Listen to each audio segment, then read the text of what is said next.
Andi rewel melihat jam dan berkata, "Aku akan menelpon temanku dan memberitahu mereka untuk datang ke Tokyo."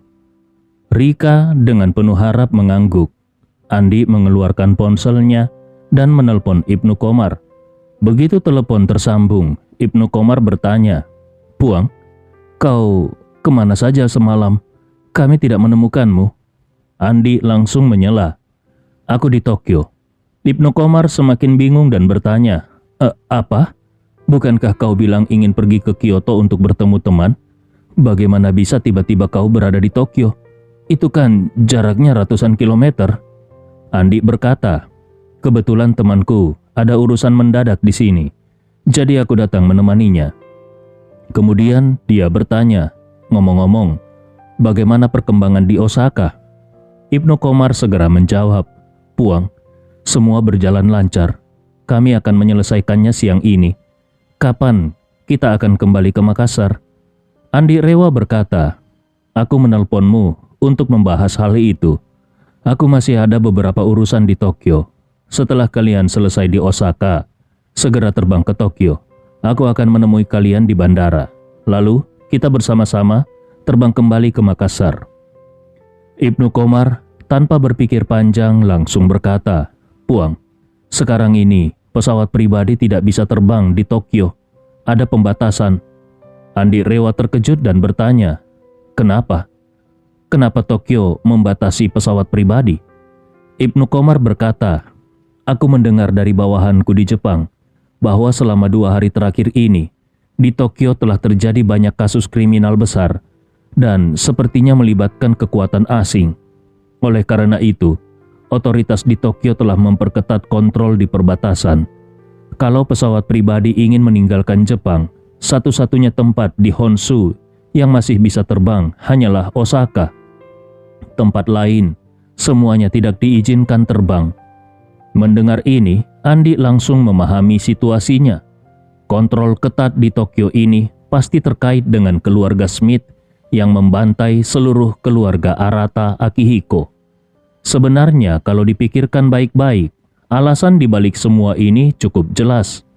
Jelas bahwa Departemen Kepolisian Tokyo, bahkan Departemen Keamanan Nasional Jepang, ingin segera menangkap para pelaku dari keluarga Smith yang telah melakukan hukuman brutal ini untuk dijadikan contoh, sekaligus memulihkan harga diri mereka yang telah tercoreng.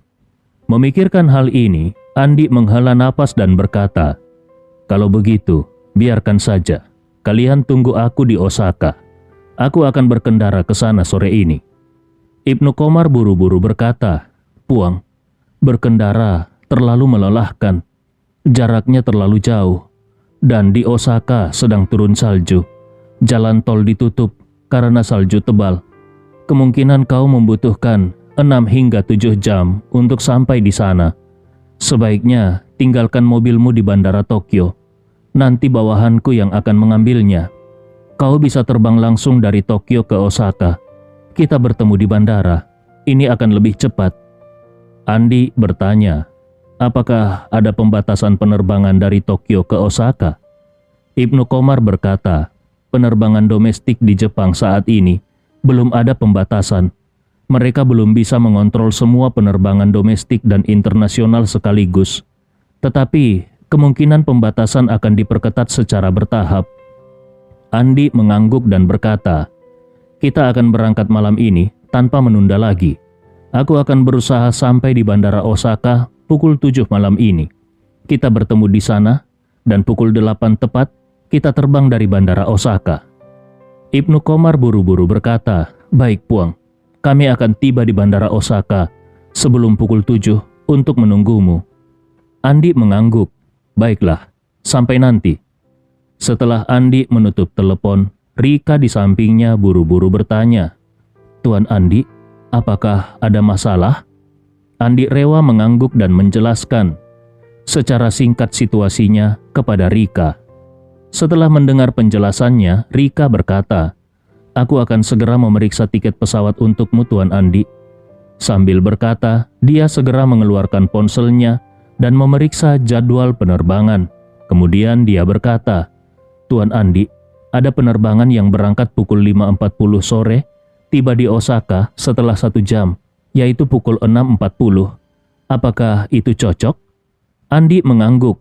Waktunya tepat. Pilih saja yang itu. Rika berkata, Tuan Andi, berikan aku nomor paspormu. Aku akan memesankan tiketnya dan nanti sore aku akan mengantarmu ke bandara. Tiket penerbangan domestik tidak terlalu mahal. Jadi Andi tidak menolak. Lalu dia berkata kepada Rika, "Terima kasih Rika." Rika tersenyum hangat dan berkata, "Tuan Andi tidak perlu bersikap sopan denganku." Kemudian dia teringat sesuatu dan bertanya lagi, "Tuan Andi, malam ini kau pulang, apakah kau ingin membawa oleh-oleh untuk keluargamu? Berbelanja di Tokyo sangat mudah dan biasanya lebih ramai pada sore hari. Kalau kau ingin berjalan-jalan, setelah makan siang, aku akan menemanimu. Bagaimana?" Andi berpikir sejenak.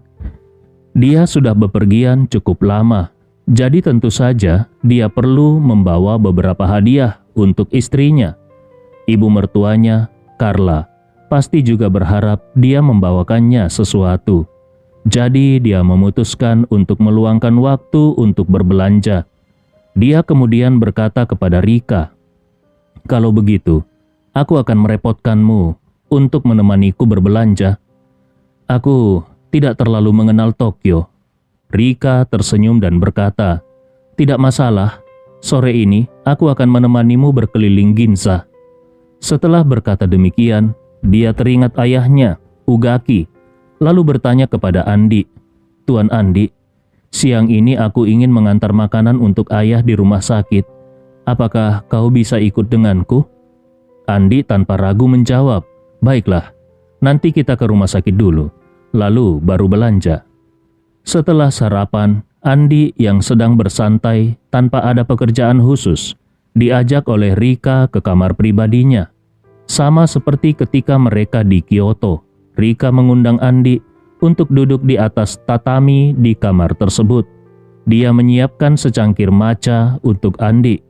Setelah itu, Rika berkata kepada Andi, "Tuan Andi, aku ingin melihat laporan keuangan dan data rinci tentang bisnis keluargaku, supaya aku bisa lebih cepat memahami operasi keuangan keluarga. Kalau kau merasa bosan, beritahu aku." Andi yang sedang tidak memiliki kesibukan menjawab dengan santai, "Aku tidak ada urusan penting. Kau kerjakan saja urusanmu, aku akan bermain dengan ponsel sebentar."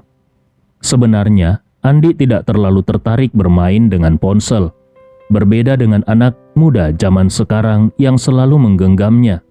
Alasan dia ingin memeriksa ponsel adalah untuk mencari berita tentang Tokyo dan melihat apakah ada informasi yang berguna. Sementara itu, di sisi lain, Rika berfokus penuh pada meja kerjanya. Dia memeriksa data rahasia bisnis keluarganya.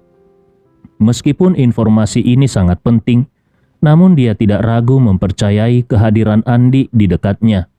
Andi membuka beberapa berita lokal, dan dari sekian banyak berita, ada satu yang menarik perhatiannya. Berita tersebut melaporkan tentang terjadinya insiden kekerasan yang cukup serius di Tokyo.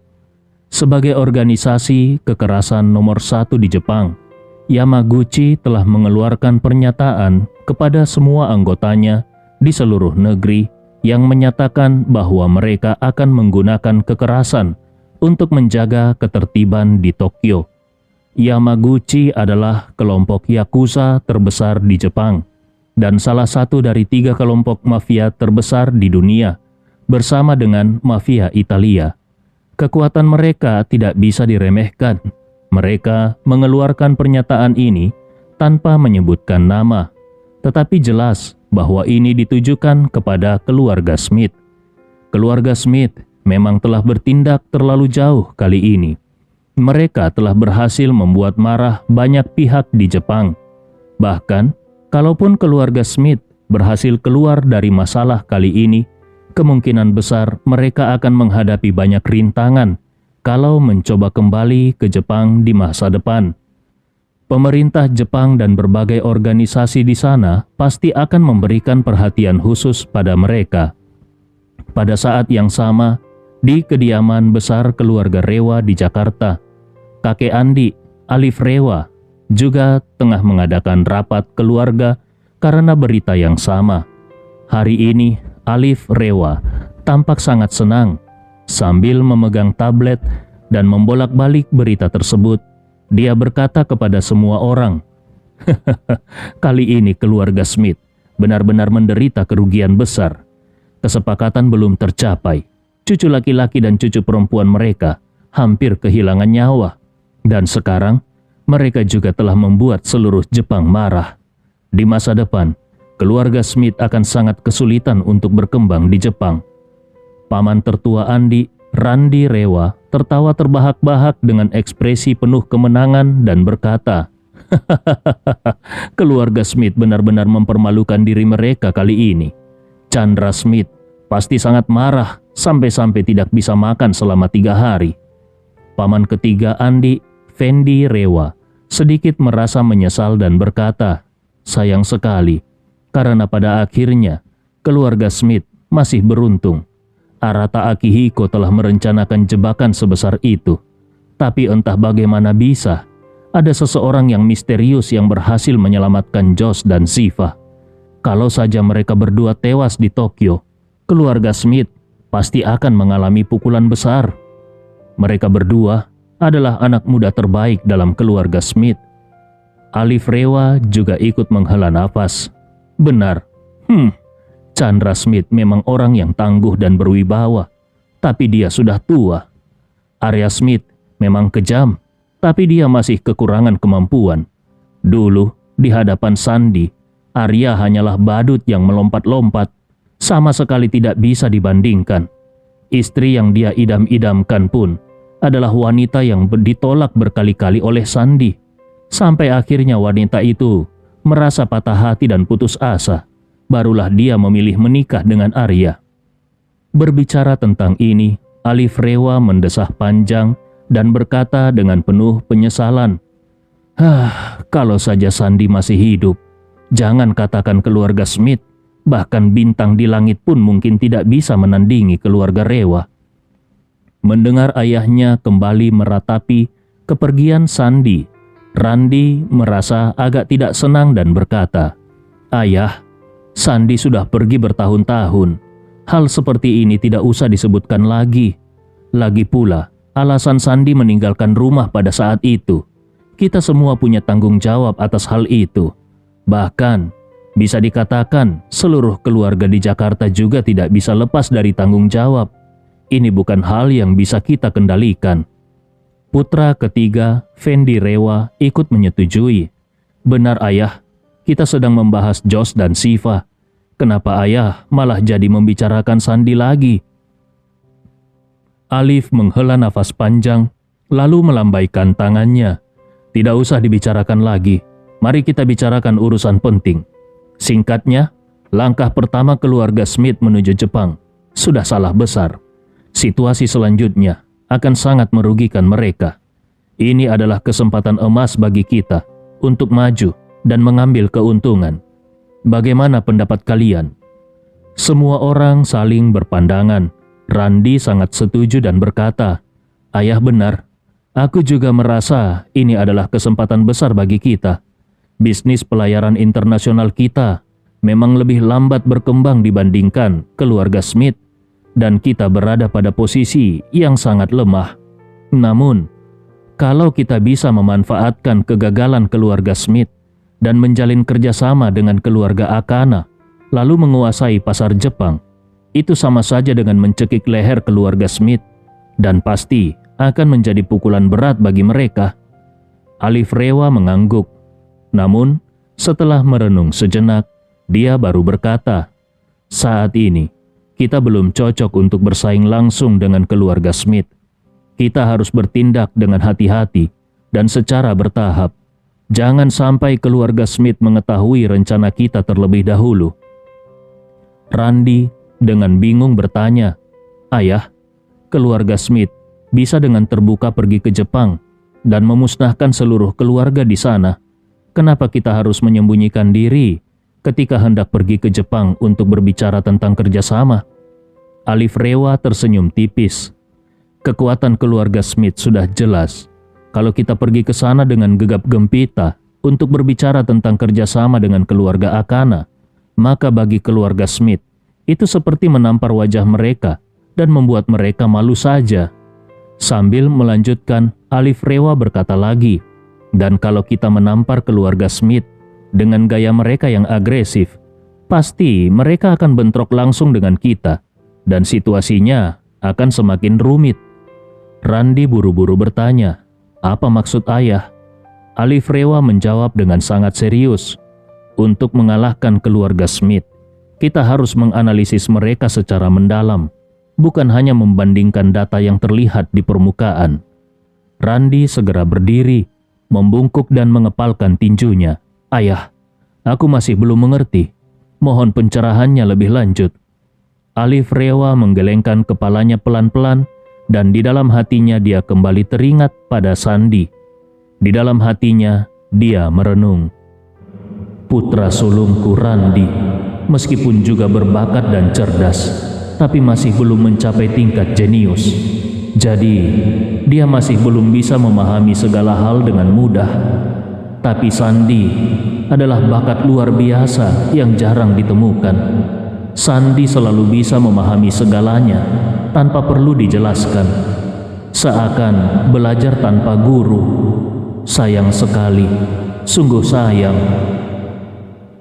Secara sekilas, Randi juga melihat kekecewaan di mata ayahnya dan seketika dia merasa sedikit malu. Alif Rewa merenung sejenak. Kemudian, dia segera mengendalikan pikirannya dan berkata kepada semua orang, meskipun keluarga Smith memiliki banyak keturunan, hanya Arya Smith yang bisa mendapatkan pengakuan dari Chandra. Terlebih lagi, kedua anak Arya Smith sangat berprestasi. Mereka adalah yang paling luar biasa di antara generasi muda keluarga Smith, terutama Ziva. Dia sangat disayangi oleh Chandra dan Arya Smith. Kedua ayah dan anak ini lebih memanjakan Ziva daripada keturunan lainnya, bahkan lebih dari cucu sulung mereka Josh. Oleh karena itu, begitu Chandra mendekati akhir hidupnya, kekuasaan pasti akan jatuh ke tangan keluarga Arya Smith. Dan di masa depan, dalam keluarga Arya Smith, orang yang memiliki kekuatan bicara terbesar pasti adalah Ziva. Saat berkata demikian, mata Alif Rewa bersinar tajam dan dia berkata dengan lantang, Ziva adalah seorang wanita. Suatu hari dia pasti akan menikah. Begitu hari pernikahannya tiba, itulah saat keluarga Smith akan terbagi menjadi dua. Jadi, siapapun yang bisa menaklukkan Ziva, dia akan bisa menguasai setengah aset keluarga Smith. Mendengar kata-kata ayahnya, Randi merasa canggung dan berkata, ayah pernah bilang ingin menjodohkan keluarga kita dengan keluarga Smith dan menjadikan Ziva sebagai menantu keluarga Rewa. Tapi, kita tidak punya calon yang cocok. Alif Rewa dengan tenang menjawab, bukankah sudah dibahas sebelumnya? Putra Sandi adalah pilihan yang baik. Randi berkata, tapi Sangkala juga pernah bilang, Putra Sandi tidak mau kembali untuk mengakui leluhurnya. Bisa jadi, dia masih menyimpan dendam kepada kita. Alif Rewa melambaikan tangannya. Apakah dia membenci kita atau tidak? Itu bukan urusanmu, dan bukan urusanku juga. Hanya dia sendiri yang bisa memutuskannya. Putra ketiga, Fendi Rewa, buru-buru bertanya, ayah, apakah ayah ingin mencari Putra Sandi dan memintanya untuk kembali mengakui leluhurnya? Alif Rewa mengangguk. Memang, aku punya pemikiran seperti itu. Hanya saja, aku belum memutuskan bagaimana cara melakukannya. Randi merasakan tekanan besar dan merasa terancam. Dia segera berkata, ayah, Putra Sandi sudah bertahun-tahun meninggalkan rumah.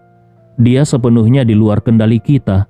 Tolong pertimbangkan kembali keputusan ini. Alif Rewa melambaikan tangannya. Tidak perlu membujukku. Saat aku memerintahkan Sangkala untuk membeli grup Rapocini dan memberikannya kepada Putra Sandi, aku sudah memutuskan bahwa cepat atau lambat dia harus kembali dan mengakui leluhurnya. Keturunan keluarga Rewa tidak banyak, tidak bisa dibandingkan dengan keluarga Smith yang memiliki banyak cabang. Kita tidak bisa membiarkan seorang pria dewasa terlantar di luar sana. Randy merasa marah di dalam hatinya, tetapi dia tetap tenang di wajahnya dan bertanya, "Ayah, bagaimana kalau putra Sandy tidak mau kembali?" Alif Rewa menjawab dengan serius, "Manusia bisa berubah. Hari ini dia mungkin tidak mau kembali, tapi mungkin besok dia berubah pikiran. Kalau besok dia masih tidak mau, maka dalam 1, 2, atau 3 tahun, bahkan 10 tahun, akan ada saatnya dia mengubah pikirannya dan melonggarkan tekadnya." Randy dan Fendi diam-diam merasa sangat kesal. Warisan adalah hal yang sangat sensitif. Tidak peduli apakah itu 10.000 atau 10 miliar, pembagian di antara 1, 2, atau 3 orang akan sangat berbeda. Awalnya pembelian grup Rapocini untuk Andi Rewa sudah menghabiskan 1.000 miliar dari kekayaan keluarga Rewa, ditambah lagi 100 miliar dalam bentuk tunai. Hal ini saja sudah membuat semua orang merasa tidak senang. Bagaimanapun, ketika ayah mereka ini meninggal nanti saat pembagian warisan, jumlah 1.100 miliar ini seharusnya dibagi di antara 3 keluarga anaknya. Masing-masing keluarga bisa mendapatkan setidaknya 300 miliar. Namun, sekarang uang 300 miliar itu seakan menguap begitu saja. Oleh karena itu, mereka semua merasa khawatir kalau Andi akan kembali ke keluarga Rewa. Alif Rewa tidak mau melihat ke arah anak-anaknya atau cucu-cucunya, melainkan melihat ke arah putrinya Anita. Dia menghela nafas dan berkata, Anita, sebentar lagi sudah hampir tahun baru." Anita segera berdiri dan bertanya, "Ayah, kalau ayah punya perintah, katakan saja. Aku pasti akan melaksanakannya sepenuh hati." Alif Rewa mengangguk dan berkata, "Besok kau pergi ke Makassar dan temui Andi. Bicaralah baik-baik dengannya. Tanyakan apakah dia bersedia kembali. Kalau dia mau, undang dia untuk pulang dan merayakan tahun baru bersama kita." Anita buru-buru menjawab, "Baik ayah, besok aku akan pergi ke Makassar." Setelah mengatakan itu, dia teringat sesuatu dan bertanya, "Ayah, Andi sudah menikah. Kalau dia ingin kembali, apakah dia bisa membawa istrinya untuk menemui ayah?" Alif Rewa melambaikan tangan dengan jijik. Perempuan dari keluarga kelas rendah, bagaimana mungkin dia layak masuk ke dalam rumah besar keluarga Rewa? Kalau Andi kembali, hal pertama yang harus dilakukan adalah menceraikan wanita itu. Setelah itu, kita akan mengatur pertemuan antara dia dan Ziva. Lalu lihat apakah ada peluang untuk hubungan yang lebih lanjut. Anita mengangguk dan berkata, "Baik, aku akan mencoba memahami pandangan Andi dan bertahap dalam menyampaikan hal ini kepadanya." Alif Rewa tersenyum puas. "Aku serahkan semua urusan ini kepadamu." Randy merasa sangat kesal, tetapi dia tidak berani membantah, sehingga dia terpaksa mengembalikan topik pembicaraan. "Ayah, kita sedang membahas perjalanan ke Jepang, bukan? Tadi ayah bilang jangan bentrok langsung dengan keluarga Smith. Lalu, apa yang harus kita lakukan?" Alif Rewa berkata, "Kita tidak bisa pergi secara terbuka, tetapi kita bisa mengirim seseorang untuk diam-diam bertemu dengan Ugaki Akana." Randy merasa agak gelisah dan berpikir untuk pergi sendiri ke Tokyo, sekaligus beristirahat sejenak. Dia kemudian secara sukarela berkata, "Ayah, bagaimana kalau aku langsung terbang ke Tokyo pagi ini dan bertemu dengan Ugaki Akana?" Alif Rewa mengangguk dan berkata, "Kita memang harus bertemu dengannya, tapi bukan kau yang harus pergi." Randy terkejut. "Apa maksud ayah?" Alif Rewa menjelaskan, keluarga Smith sebelumnya mengirimkan anggota generasi muda mereka. Kalau keluarga Rewa mengirimmu, itu tidak akan seimbang. Seolah-olah kita berada di bawah keluarga Smith. Setelah berkata demikian, Alifrewa menoleh ke cucunya, Rafa, putra Randi, dan berkata, "Rafa, persiapkan dirimu. Berangkatlah sebelum pukul 10 dan usahakan tiba di Tokyo setelah makan siang." Rafa segera berdiri dengan hormat dan berkata, "Baik kakek, aku akan bersiap sekarang. Tapi kakek, setelah aku bertemu Ugaki Akana, bagaimana aku harus membicarakan proyek ini dengannya?" Alifrewa melambaikan tangannya. "Kau tidak perlu membicarakan hal apapun yang terkait dengan proyek ini. Aku akan menyiapkan beberapa hadiah. Bawalah hadiah itu dan katakan bahwa ini adalah sedikit perhatian dariku. Selain itu, katakan bahwa aku ingin berteman dengannya. Setelah itu, kalian harus bertukar kontak. Lalu, kau bisa kembali." Rafa terkejut dan bertanya, "Hanya itu saja?" Alifrewa mengangguk, "Ya, hanya itu saja. Terbang sejauh 2000 km untuk berbicara bisnis tidak menunjukkan niat yang tulus. Tetapi kalau kau terbang 2000 km hanya untuk menjenguk orang sakit, itu menunjukkan niat yang sangat tulus." Randi tersenyum. Ayah memang selalu lebih unggul. Mungkin keluarga Smith kali ini justru membantu keluarga Rewa. Alifrewa mengangguk dan tersenyum. Ini yang disebut dengan keterlambatan yang mendahului. Pada siang hari, Andi dan Rika makan siang bersama di kediaman Akana. Lalu mereka membawa makanan untuk Ugaki dan menuju ke rumah sakit. Saat mereka baru saja keluar, Arya Smith bersama Dion dan beberapa pengawal membawa beberapa bingkisan dan tiba di kamar rumah sakit Ugaki. Sebenarnya Ugaki tidak ingin menemui mereka, tetapi dia tahu kalau tidak pantas menolak seseorang yang datang dengan wajah tersenyum. Jadi dia meminta Emilia untuk mempersilakan mereka masuk. Begitu masuk, Arya Smith dengan sangat sopan mendekati tempat tidur Ugaki dan berkata dengan penuh kekaguman, "Tuan Ugaki, aku sudah lama mendengar nama besarmu. Bertemu langsung hari ini adalah suatu kehormatan besar." Melihat Arya Smith dengan senyum yang tampak ramah, Ugaki merasa sedikit tidak nyaman. Peristiwa keluarga Smith yang memusnahkan keluarga Akihiko telah meninggalkan bekas trauma psikologis yang mendalam bagi Ugaki. Dia menyadari bahwa meskipun pria di depannya ini tampak sopan dan ramah, sebenarnya pria ini adalah seorang predator yang kejam. Namun, Ugaki juga sangat menyadari kalau dia tidak boleh menyinggung pria seperti ini secara terang-terangan, karena dia tidak tahu jenis masalah apa yang akan dia hadapi nantinya.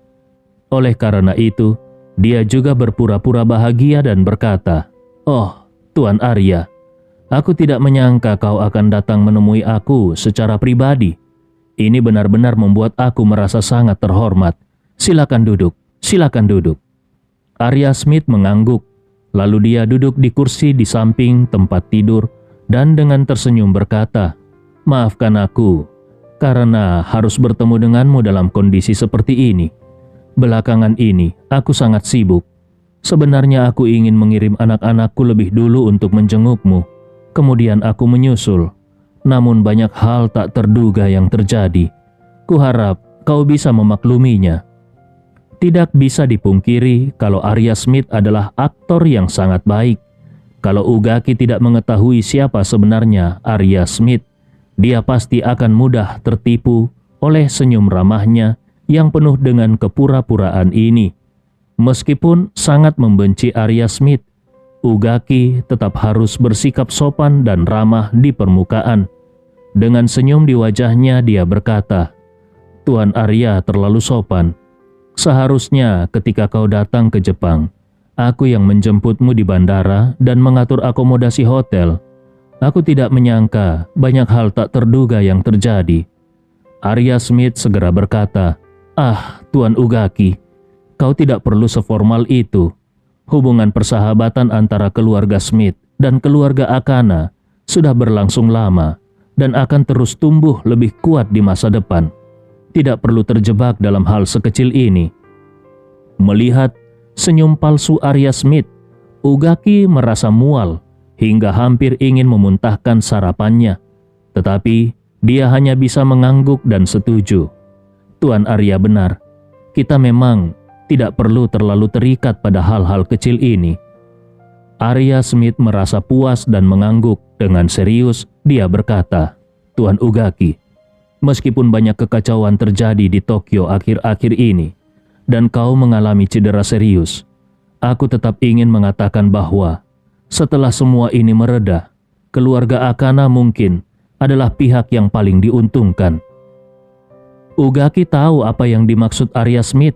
Selain menyampaikan fakta, Arya Smith juga mengingatkan bahwa keuntungan yang diperoleh keluarga Akana adalah berkat bantuannya.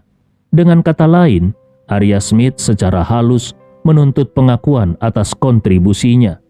Namun, Ugaki tidak ingin berutang budi pada Arya Smith begitu saja, karena pada kenyataannya, yang membuat keluarga Akana tetap bertahan dalam kekacauan ini bukanlah Arya Smith, melainkan Andi Rewa. Bahkan Arya Smith sendiri berhutang nyawa pada Andi. Kalau bukan karena Andi menyelamatkan Josh dan Shiva, Arya Smith mungkin hanya bisa menangisi mayat anak-anaknya tanpa pernah menemukan dalang sebenarnya. Ugaki kemudian berkata dengan penuh perasaan, "Ah, Tuan Arya, keluarga Akana benar-benar berada di ujung tanduk kali ini." Sambil menepuk pahanya yang lumpuh, dia melanjutkan, "Lihat saja kakiku. Benar-benar tidak berguna sekarang. Kalau bukan karena pelayan setiaku, Tanaka, yang mendorongku untuk melompat dari jembatan layang, aku pasti sudah tewas ditusuk." Dengan kata-kata ini, Ugaki secara tidak langsung menyatakan bahwa kelangsungan hidupnya tidak ada hubungannya dengan Arya Smith. Kemudian Ugaki melanjutkan, "Anak perempuanku juga diserang oleh ninja di Kyoto. Tetapi untungnya dia diselamatkan oleh seorang ahli bela diri yang hebat. Kalau tidak, aku pasti sudah kehilangan satu-satunya anakku." Lalu, dengan berpura-pura penasaran, Ugaki bertanya, "Tuan Arya, kudengar anak-anakmu juga diselamatkan oleh ahli misterius itu di Kyoto. Benar bukan?"